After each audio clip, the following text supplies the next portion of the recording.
And we are not live at all. And I thought I would change that by getting this going. So let's check it out. This is the up the ranking stuff, so I can do better at Periscopes. Thank you. I'm trying to bring the knowledge, because I've learned a lot from so many people. I just had a consultation with the woman. Every time I have a consultation,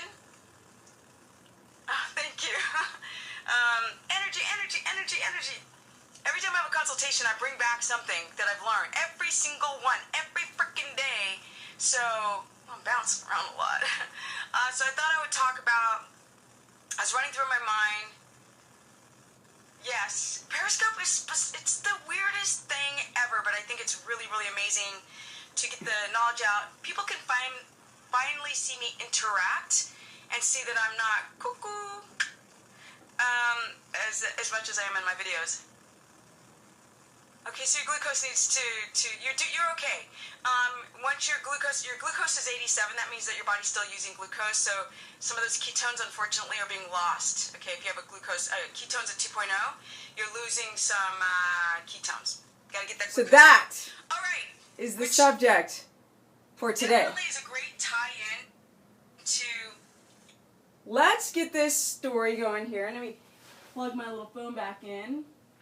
I thought that I would do a video on, I don't even have my lights, it's just like blaring sunlight, but I just did a Periscope, and it was something about how do you start the ketogenic diet, but I was speaking, people ask questions all over the place, they don't always stick to the subject content that I actually titled the Periscope, but I thought this would be a good discussion, not only about trying to present this new really great interactive live way to speak with me, not me just doing these videos from my iPad, but also to be able to really explain how important it is to obviously get healthy on keto, because that's what I'm about. Okay, here we go. So I thought I'd take a kernel from that Periscope and talk about blood glucose on the blood glucose monitor. Because people were saying my blood glucose is this, my ketones are that, and then some people went on to say, how do you lower your blood glucose if it's too high? So let's get this clear. I've mentioned it before in other videos. Your glucose needs to be under 80 milligrams per deciliter, and in millimolars, it would be 4.4. So what happens if your glucose is over? So today on Periscope, there was a woman, she had 87 glucose and her ketones were at a 2.1, I believe. Now the ketones look great, right? So back in the day, in the Steve Finney, Jeff Bullock days, they're like testing a lot of ketones, which I don't do anymore. I'm all about the glucose. So glucose of 87 is a problem. It's quite a problem. And the reason why that is because your body cannot use effectively and efficiently 2 sources of gasoline for the Maserati. It's got to use one, which is either carbs, or it can use ketones. So your ketones, some people are really good at making ketones. It's actually, some people can make ketones quite easily. The problem is to get it through the Krebs cycle and up to the brain to be used, and that's a problem. Once your glucose is too high, it's like rocket fuel. Now that sounds cool. But really on how the body works, we want things to be like tempoed and like intermittently and like slowly going through the system rather than whoosh. That's what we want. So glucose is like rocket fuel. That's okay under an emergency or when you're having a high energy output. But on the daily, when you're not doing anything and your glucose is high, that's going to be problematic. So when you have 2 fuel sources competing in the body will always choose, yes, glucose over ketones, and that's why people start to see ketones wasted in the urine. So that's why urine strips don't work. They're a really great measurement to see if you are wasting your ketones, because if your urine strip is turning purple the first 2 days of trying keto, that's great, because now you know that you are making ketones and then you are wasting ketones. And if you've done it for 3 months and it's turning purple, then it's problematic, because it is not 3 days anymore, it's been 3 months. And so then you have to go and look at your surrounding reality and see, what am I doing wrong? What problems am I still creating within this keto adaptation? So what do you do if your glucose is too high? Or what happens if your glucose is high and your ketones are high? Now I like to see high ketones because that shows me that you can make them. Some people can't get their ketones above a 0.4. And then if their glucose drops, they're hypoglycemic, That's another hot mess of a problem with people trying to keto adapt. But if your glucose is over 80 milligrams per deciliter and you're trying to adapt, then what you might want to consider is all the exterior things around the macros. Now, one of the big things is your protein might be too high and your fat might be too low. Often people whose protein is too high, it's because they're afraid of eating fat. So then the protein, they're trying to satiate themselves and they'll eat too much protein and they'll scrimp on the old fat. Yes, you don't want to scrimp on the fat. You want to flood the system with fat. And to start off with 200 grams of fat, I don't care if you're a man or a woman or if you're 5'5", or if you're 4'1", you need to up those fats as high as possible to flood the bloodstream, to really allow the brain to be aware of, if you drop your carbohydrates and you're trying to make ketones, the body can start converting those dietary ketones, because that's what it does in the beginning, and we want to ultimately be able to access the body fat while you sleep, or even in the day while you are running around once you are highly keto adapted. So first thing is, mind your macros. If you're eating cruciferous vegetables, some people will still do like products that have like, 15, or they'll say, well, like, oh, I have 15 carbs for the day. I had 10 carbs in this product. I'm like, nope, that's too much glucose in one meal. Spike the glucose. Spike your blood sugar, preventing ketones from being either made or being used. So mind your macros. The next thing is all this stuff I've repeated before, sleep. So the whole thing is people need to go into a journal. Do you have a hard time going to sleep? I'll ask people, what time do you go to bed? They're like, oh, I go to bed like 11. I'm like, well, what time do you fall asleep? 12? Okay, you're not sleeping at 11. You're just going to bed, and then you're reading, or you're looking at stuff on your iPad or your Kindle. You got to turn it all off. People need to learn how to do better sleep hygiene. I said in a former video, stand listening to a audiobook, and the whole time you're like I really want to run around my apartment. I really want to do something.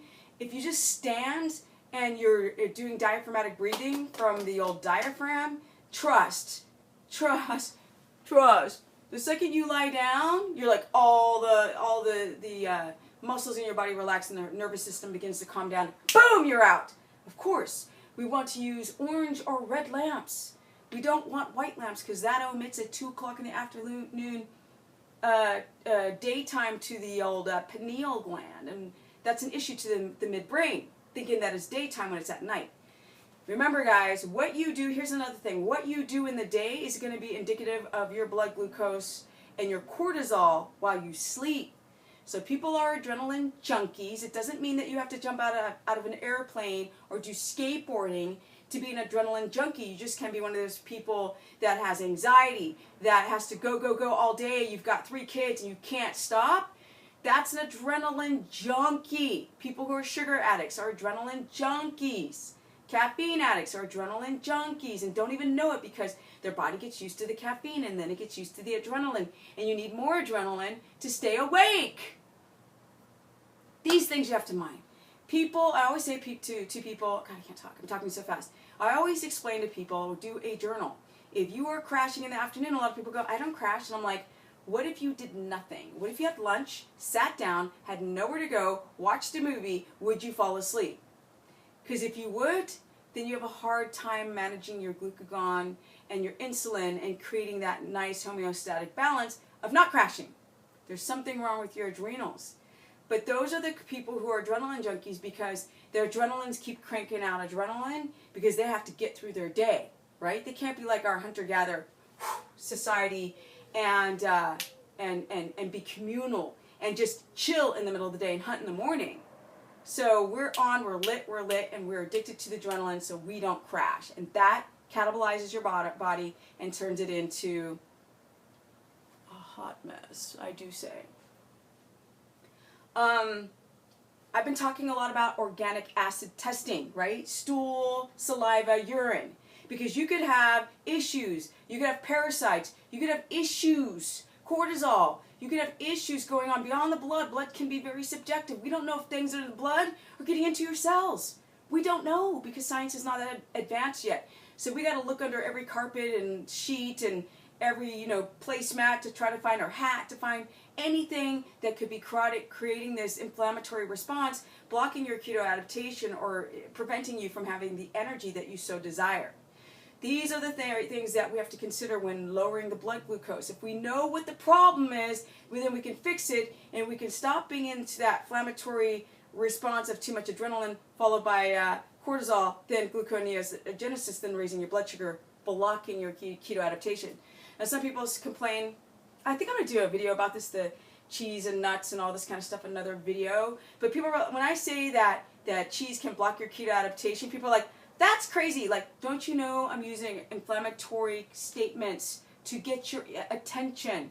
Basically, if you have a casein allergy and you eat cheese, that inflammatory response is going to block your keto adaptation. If you have an issue with phytic acid in plants, that is going to block your keto adaptation. If you can't do nightshades, if you have a thyroid problem, you can't do certain plant source foods, these things are going to block your keto adaptation. If you've got a tyrosine issue, if you've got an amino acid issue, if you have issues that might block your keto adaptation with caffeine or the pesticides that are on the caffeine. Okay guys, that's just a quick video on how to lower your blood glucose. It's really about changing your mind, because your body is a reflection of the way you think. So I say to people, when people say, oh, but like, don't you feel deprived? And I say to people, I'd eat donkey crap to stay at this state, this highly adapted, non-BS state. There's nothing better than the way keto feels. So this is a by-effect of being healthy. That's it. I'm almost 50 years of age with a busted knee. This, whatever I do, if this is where I land on being healthy, then that's where I'm sitting. Remember, your body is a reflection of your mind. If you don't like your body, change your thinking, open it up, and really try to look under every little, try to go down that rabbit's hole and find out the initial issue so you can start to repair the body. And when you're trying to keto adapt, that's how you get your blood glucose down, because you could just be sitting looking at the pricking and looking at the blood glucose, and it's too high, and becoming stressed because of that, and not knowing how to get it down. You've got to look at everything in your life and be open and willing enough to change your reality. If you guys want to learn more, go to StephaniePerson.com, go to Stephanie the Business Person on my Facebook fan page, or Stephanie Ketogenic on my Instagram. And I'm about to do a video, not today, maybe later, on how to do keto through the holidays. Because to me, it's a no-brainer, because nothing looks as good as keto feels. Yeah! Holla, guys. Peace. Dink, dink, dink.